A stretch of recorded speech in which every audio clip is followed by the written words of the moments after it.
Hello world, I'm very concerned about ecosystem, environment, nature, natural things like soil, water, cloud, fire, birds, animals, even natural human feelings.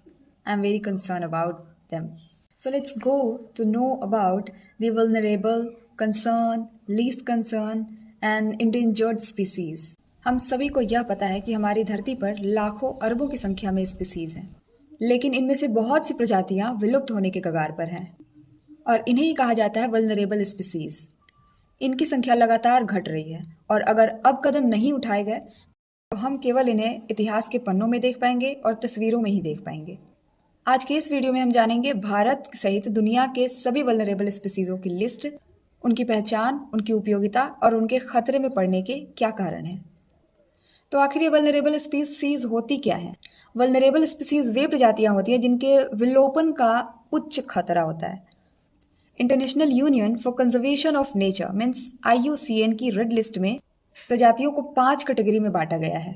पहला है least concern, दूसरा है near थ्रीटेंड, तीसरा है vulnerable, चौथा है endangered and fifth is critically endangered. Vulnerable का अर्थ होता है प्रजाति पर गंभीर खतरा तो है लेकिन अभी भी उसे बचाया जा सकता है। तो चलिए हम जानते हैं हमारे भारत के वल्नरेबल स्पीसीज के बारे में। पहला कौन सा है? बंगाल टाइगर। इनकी पहचान क्या होती है?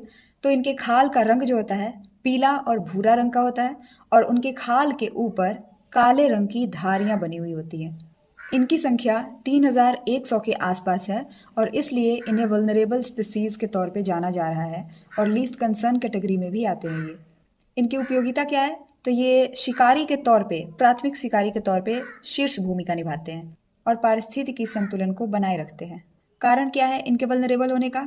तो मानव हस्तक्षेप, अवैध शिकार और वनों की कटाई। मोस्ट ऑफ केस में किसी भी स्पीसीज के लुप्त होने के पीछे ह्यूमन इंटरफेरेंस ज़्यादा है।